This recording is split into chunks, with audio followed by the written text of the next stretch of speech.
በመጀመሪያ ደስታዬን ልንገራችሁ። ዛሬ ለምን እንዴት ደስ እንዳለኝ አልነገርኳችሁ ነበርና እንደምትመለከቱት ቻናሌ ተቀብሎኛል። ሞኔታይዝና ከ2 ወር በፊት ነበር ዱአ አድርጎልኝ በቃ የጀመርኩት ነገር አለ እንዲስተካከልልኝ ብያችሁ ነበርና አንዳንድ ጊዜ ሰው ሊሶብር ያስፈልገዋል። እንግዲህ ከ2 ወር በኋላ ዛሬ ተቀብሎኛል። ማስታወቂያ ገብቶልኛል። ሁላችሁም ይህን ቪዲዮ ስትጀምሩት ላይክ እያደረጋችሁ ማስታወቂያ ደግሞ ይዩልኝ ማለት ነው።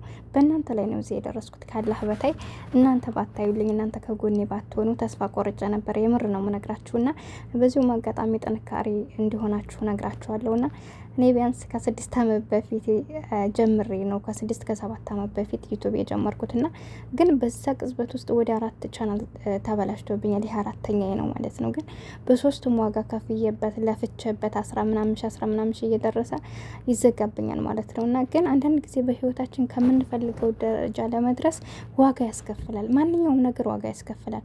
ዋጋ ሳከፍሉበት የምታገኙን ነገር ምንም ትርጉም የለውምና እኔ አሁን አልሐምዱሊላህ አረብ ቤት በስራዬ አልሐምዱሊላህ ጥሩ ደሞዝ ነው የምሰራው። ሰራለሁኝ ግን ያን እየሰራሁኝ በቂ ያልሆነኝ ብሎ አይደለም። ግን ደግሞ እዚህ ጋር የምትሰሩት ነገር ምንም አይኖረው ገንዘብ አይከፈላችሁም እንኳ ራሱ ግን መድረስ ከምፈልጉበት ቦታ ለመድረስ በጣም ነው የምትጓጉትና እኔ ደግሞ ከእንደዚህ አይነት ሰዎች ነኝ። መሸነፍን አልወድምና ተስፋ ሳልቆርጥ እንግዲህ ለ4ኛ ዩቲዩብ ተቀብሎኛል በድጋሚ ወላሂ ማለት ነው። በቃ የሆነ ሞራኔ ተሰብሮ ነበረ። ግን እናንተ ከጎን ሆናችሁ እንደ በፊቱ ሰው ቤት አልሄድም። ያኔ ሰዎች ጋር እንደ ዩቲዩበሮች ጋር አልገናኝም። ኮመንት እንትን አልልም። ሰው ጋር ላይቭ አልገባም። ግን ለምንድን ነው እዚህ የደረስኩት? እናንተ ከጎኔ ስለሆናችሁ ወላሂ ሁላችሁንም ከልብ ነው የማመሰግነውና አንዳንድ ጊዜ ለሰው ላይ መድኃኒት ነው። ከጎኔ እንደሆናችሁ አላህ ከጎናችሁ ይሆናላችሁ። እኔ ይሄ ትንሽ ነገር ነው፣ ግን ደግሞ በማንኛውም ሁኔታ ብዙ ከጎኔ የምትሆኑ ሰዎች አላችሁና በእናንተ ብርታት ዛሬ ከምፈልገው ደረጃ ደርሻለሁኝና አመሰግናለሁ። ሁላችሁም ከምትፈልጉት ደረጃ ድረሱ እና ሞኔታይዝ ሆኜ በጣም ደስ ብሎኛል። ግን አሰላሙ አለይኩም ብያችኋለሁ። አሰላሙ አለይኩም ወራህመቱላሂ ወበረካቱ። ውድና የተከበራችሁ የቻናል ቤተሰቦች እንዴት ናችሁ? ደህና ናችሁ ወይ? ሁሉ ሰላም፣ ሁሉ መልካም ነው ያለው አልሐምዱሊላህ። ለቻናል አዲስ ከሆናችሁ አሁንም ላይክ ሰብ እያረጋችሁ አበረታቱኝ። ከጎን እንደምትሆኑ ደግሞ ተስፋ አደርጋለሁ እና እንግዲህ ዛሬ የመጣሁበት እዚህ ጋር አንደኛ በሄሉ ደስተኛ ነኝ። የምር ተመልሰው ስለታረቁ ደስ ብሎኛል። እኔ የነዚህ ልጆች ህይወት ምንድን ነው ነገሩ? አይገርማችሁም? ወላሂ በጣም ነው የሚገርመኝ። ሁለቱም የቡታጅራዋ ሄሉና የአርባ ምንጯ ሄሉ ማለት ነው። ህይወታቸው በጣም ተመሳሳይ ነው። የሚገርማችሁ ነገር ወንዶቹን ራሱ አብረዋቸው ያሳለፏቸው ሰዎች በሰላም ቢሆን በምን ቁጠሯቸውም አንድ አይነት ናቸው። በዛ ላይ ደግሞ ህይወታቸው ሄሉ ስትከፋ ያችም ትከፋለች። ሄሉ በምትደሰት ሰዓት እሷም ትደሰታለች። የሆነ ችግር ሲፈጠር እሷም ችግር ውስጥ ትሆናለችና ወላሂ በጣም እየገረመኝ ነበር። ደግሞ ይዋደዳሉ ሁለታቸውም። ያኔ በብዛት በደስታዋ ጊዜ ሄሉና ሄሉ አይለያዩም። እንዲሁም በጣም አስፈላጊ በሆነ ታይም ላይ ይገናኛሉና አሁን ላይ ደግሞ ሰሞኑን አይታችኋል። እሱ በቤተሰብ ምክንያት ሄሉ ጋር መለየት አለብን ሲል ሄሉ ተነስታ ደግሞ ቤተሰቦች አልተቀበሉኝም መለየት አለብን ብላ አላችሁ። ሁለታቸውም ችግር ውስጥ ነበሩ።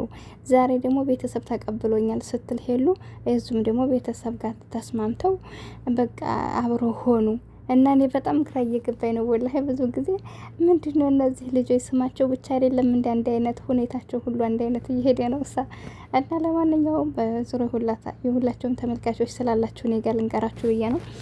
በመቀጠል ደግሞ ሩታና እነ ሄርሜላ እያደረጉ ያሉን ነገር እውነት ለመናገር በጣም በዛ እና እኔ አልገባኝም። ሩታ አሁን ልጅን ወሰዱብኝ ብላለች። ልጇን ወሰዱባት አልወሰዱባት እንግዲህ እሷ ናት የምታውቀው። ይሄ ነው ማለት አንችልም። ሊወስዱባትም ይችላሉ፣ ላይወስዱባትም ይችላሉ። ግን ደግሞ ነው የማስበው ሄርሜላን ጠርታ እኔ ሄርሜላ ደጋፊ አይደለሁም። ብዙ ጊዜ ለምንድን ነው የማልደግፈው? ያው እነሱ ተጣልተው እኔ እበልጣለሁ ብላ ስለገባኝ እንዲህ አይነት ሴቶች ደግሞ እንደዚህ አይነት ሴቶች እኔ ደጋፊ አይደለሁም። ምክንያቱም እኔም በህይወት ላይ ቢሆን እንደዚህ አይነት ነገር ስለሚፈጠርብኝ ያው በሰዓቱ የሰው ላይ ባልና ሚስት ሲጣላ እኛ ክፍተትን ተጠቅመን መግባት ሳይሆን እነዚያ ሰዎችን ለማስታረቅ መጣር አለብን። ገባችሁ አይደለ? እንደዛ ብዬ ሰላማምን ነው እንግዲህ እናንተን አላቅም። አልሙሄም ግን ዛሬ እንደዚህ ልልበት የቻልኩበት ምክንያት ምን መሰላችሁ? ሩታ ያንቺ እጅ ያለሽበት ልጅን ወስዳችሁ ባሌን ቀምተሽ ነበር፣ ደግሞ ልጅን ለወስደሽ ለማሳደግ ነው አለ። እንዳለችው ሄርሜላ ልጅ ማሳደግ ቀላል አይደለም። ልጅ ማሳደግ በእርግጥ በሁለት አንግል ነው እዚህ ጋር ማየው። ልጅ ማሳደግ ቀላል አይደለም። እንደገና ደግሞ የእሷን ልጅ ወስደው ሩታ ዝም እንደማትላቸው ስለምታውቅ እንደዚህ አይነት ንክኪ ውስጥ ትገባለች ብዬ አላስብም።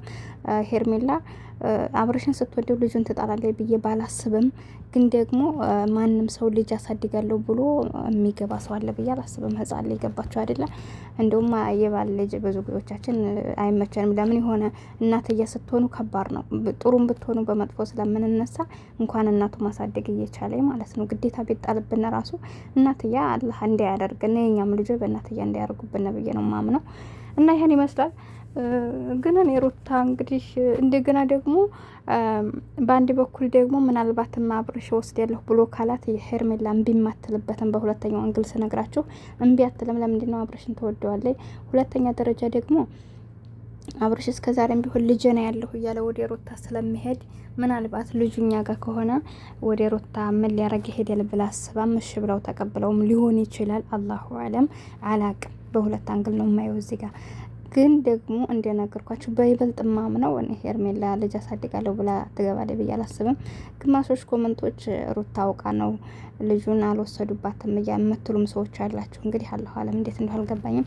አብርሽም ቢሆን እውነትም ሩታ እሷን አልፈልግም ብሎ ከህይወቷ መውጣት ከፈለገና ሄርሜላ ድጋሜ በጥበጥ እንዲያታነሳበት የሱ ሁና መኖር እንዲፈልግ ብሎ ከፈለገ ልጅን ወስዶ እዛ ጋር ሩታ መታ እንዲረብሻቸው በህይወቱ አይፈልግም። እንደውም ሩታን ካሁን በኋላ አርፋሽ ተቀማጭ እንዲያደርሽብኝ አልደርስብሽም ብሏት የለ እና ዝም ብሎ ሰላሙን አግኝቶ ይኖራል ብዬ አስባለሁ። እኔ እንግዲህ የማንኛቸው ጥፋት እንዲሁ አላውቅም፣ ግን የምር ልጇን ወስደውባት ከሆነ ልክ አይደሉም። ገባችሁ? ተወኝ ከህይወት የወጣ ካሁን በኋላ እኖራለሁ ብላለች። ትቷት የራሷን ህይወት ብንኖርና ብንመራ ጥሩ ነው። አንዳንድ ጊዜ ሰው ሊመጥቀም ባንችል መጉዳት የለብንም። ገባችሁ አይደለ? እዚህ ጋር እሱ ቢሄድ እንኳን ልጇን መውሰድ የለበትም ብዬ ነው የማስበው። የእውነት ወስዶባት ከሆነ ውሸትም ከሆነ አላውቅም። ለማንኛውም ስህተት ካለብኝ አድርጉኝ። ቻናሌ ላይክ ሰብ እያደረጋችሁ አበረታቱኝ። እወዳችኋለሁ፣ አከብራችኋለሁ። አሰላሙ አለይኩም ወራህመቱላሂ